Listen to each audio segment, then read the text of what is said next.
जूड़ शीतल एक महान पर्व है जिसमें चूल्हों को अवकाश दिया जाता है, तालाबों कुओं की सफाई की जाती है। ये मिथिलांचल का अनोखा पर्व है। मेष संक्रांति और उससे अगले दिन मनाए जाने वाले त्यौहार जो कि आमतौर पर 13 या 14 अप्रैल के बीच पड़ता है, जैसे कि बैसाखी, बिहू, विशु, पौला बैसाख, पुथांडु आदि पर्व मनाए जाते हैं। उसी क्रम में ये महान पर्व है। बिहार के मिथिलांचल क्षेत्र में इस दौरान ये महान त्यौहार मनाया जाता है। इस पर्व में विशेष तौर पर चूल्हों की पूजा की जाती है, चूल्हों की सफाई की जाती है, चूल्हे को आराम दिया जाता है। ये शीतलता का उत्सव है और आसपास के जल स्रोतों जैसे तालाब, जोड़ों को कुओं आदि की सफाई की जाती है ताकि आने वाले बरसात में जल को ग्रहण करने की इनमें क्षमता अच्छी तरह से हो जाए। इस तरह से मूलतः यह प्रकृति का ही एक उत्सव है। इस पर्व में तालाबों और कुओं की सफाई के साथ साथ कीचड़ की होली भी खेली जाती है। मेष संक्रांति के अगले दिन हिंदू सौर वर्ष नव वर्ष की शुरुआत होती है, जिसे हम वैशाख का महीना कहते हैं। इस तरह से भारत और दक्षिण पूर्वी एशिया के कई देशों में मेष संक्रांति और उससे अगला दिन महान त्यौहार होता है। बिहार के मिथिलांचल के अलग अलग क्षेत्र में अलग अलग नाम से यह मनाया जाता है। भोजपुर इलाके में इसे सतुवान नामक पर्व बोलते हैं। रोज सत्तू का भोजन किया जाता है। अंग और मगध के इलाकों में बिशुआ पर्व मनाया जाता है। मिथिला में जूड़ शीतल मनाया जाता है और ये नववर्ष के रूप में मुख्यतः मनाया जाता है।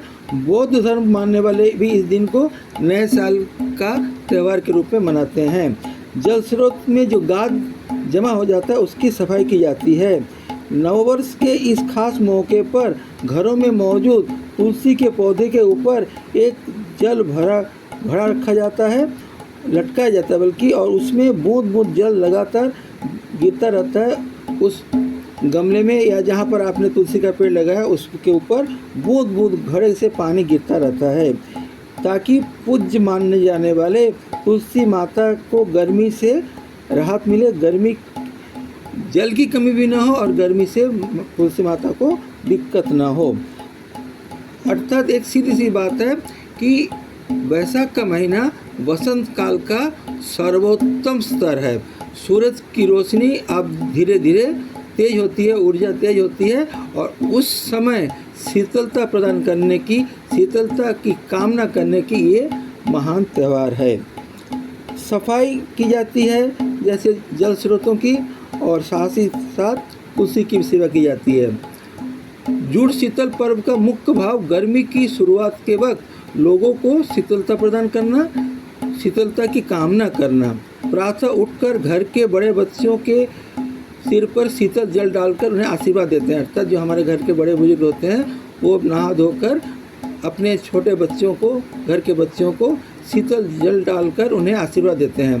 फिर सभी मिलकर घर के आसपास के तमाम पेड़ पौधों को पानी देते हैं। इस दिन लोग गांव और शहर के सार्वजनिक स्थलों पर पनशाला अर्थात पौधशाला, जिसे निःशुल्क शीतल पेयजल की सुविधा के रूप में मानते हैं, स्थापित करते हैं। इसे बोलते हैं पौधशाला या पनशाला। ताकि ये त्यौहार में ये भी है कि ताकि राहगीरों को गर्मी में पानी उपलब्ध हो सके।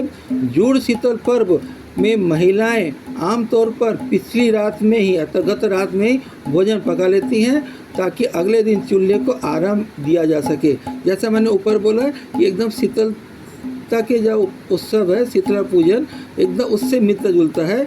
शीतला पूजन में भी जो है जिस दिन पूजन होती है उससे एक दिन पहले भोजन बना लेते हैं। उसके बाद जब भोजन नहीं बनाते शीतल आहार का ही भोग किया लगाया जाता है, शीतल आहार का ही भोग का सेवन किया जाता है।